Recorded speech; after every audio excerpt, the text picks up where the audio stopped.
Hi friends, welcome back to our channel. ಹೊಸ ವಿಷಯದೊಂದಿಗೆ ನಿಮ್ಮೊಂದಿಗೆ ಬಂದಿದೆ. ಏನಪ್ಪ ಅದಂದರೆ ಜಾಬ್ ರಿಲೇಟೆಡ್. ಯಾವ ಜಾಬು ಏನು ಎತ್ತ ಅಂತ ತಿಳ್ಕೊಂಬರೋಣ ಬನ್ನಿ. ಭಾರತೀಯ ರೈಲ್ವೆ ಇಲಾಖೆಯಲ್ಲಿ ಬಂದ್ಬಿಟ್ಟು 11,250 ಹುದ್ದೆಗಳು ಖಾಲಿ ಇದೆ. ಯಾವ ಹುದ್ದೆ ಅಂದರೆ ಟಿಕೆಟ್ ಕಲೆಕ್ಟರ್ ಹುದ್ದೆ. ಇದು ವೇತನ ಶ್ರೇಣಿ ಎಷ್ಟಿದೆ ಅಂತಂದರೆ 21,700 ರೂಪಾಯಿಂದ ಹಿಡಿದು 81,000 ಇದೆ.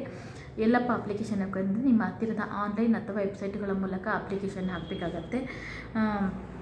ಶೈಕ್ಷಣಿಕ ಅರ್ಹತೆ ಏನಪ್ಪ ಅಂತಂದರೆ ಮಾನ್ಯತೆ ಪಡೆದ ಮಂಡಳಿ ಅಥವಾ ಶಿಕ್ಷಣ ಸಂಸ್ಥೆಯಿಂದ PUC ಪಾಸಾಗಿರಬೇಕಾಗತ್ತೆ. ಅರ್ಜಿ ಸಲ್ಲಿಸುವ ದಿನಾಂಕ ಬಂದುಬಿಟ್ಟು ಈಗಾಗಲೇ ಸ್ಟಾರ್ಟ್ ಆಗಿದೆ. ಕೊನೆಯ ದಿನಾಂಕ ಬಂದುಬಿಟ್ಟು 27/2/2025.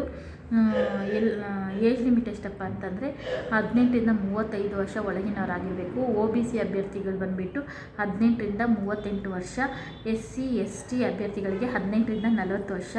ನೇಮಕಾತಿ ವ್ಯವಸ್ಥೆ ಹೆಂಗಿರುತ್ತಂದರೆ ಕಂಪ್ಯೂಟರ್ ಆಧಾರಿತ ಪರೀಕ್ಷೆ, ಮನೋವೈಜ್ಞಾನಿಕ ಪರೀಕ್ಷೆ, ದೈಹಿಕ ಪರೀಕ್ಷೆ, ಸಂದರ್ಶನದ ಮೂಲಕ, ವೈದ್ಯಕೀಯ ಪರೀಕ್ಷೆ, ಭೂಗೋಳ, ಗಣಿತ, ವಿಶ್ಲೇಷಣಾತ್ಮಕ ಮತ್ತು ಸಮಸ್ಯೆ ಪರಿಹರಿಸುವ ಕೌಶಲ್ಯಗಳನ್ನು ಒಳಗೊಂಡಿರಬೇಕಾಗತ್ತೆ ಮತ್ತು ಸಾಮಾನ್ಯ ಜ್ಞಾನವನ್ನು ಹೊಂದಿರಬೇಕಾಗಿರುತ್ತೆ ಮತ್ತು ಇಂಗ್ಲೀಷ್ ಭಾಷೆಯಲ್ಲಿ ಮೂಲಭೂತ ಜ್ಞಾನವನ್ನು ಒಳಗೊಂಡಿರಬೇಕಾಗತ್ತೆ. ಅರ್ಜಿ ಶುಲ್ಕ ಎಷ್ಟಂತಂದರೆ ಸಾಮಾನ್ಯ OBC ಅಭ್ಯರ್ಥಿಗಳಿಗೆ 500 ರೂಪಾಯಿ, SC ST, ಅಂಗವಿಕಲರು, ಮಾಜಿ ಸೈನಿಕರು ಮತ್ತು ಆರ್ಥಿಕವಾಗಿ ಹಿಂದುಳಿದ ವರ್ಗಗಳಿಗೆ ಬಂದುಬಿಟ್ಟು 250 ರೂಪಾಯಿ ನಿಗದಿಪಡಿಸಲಾಗಿದೆ.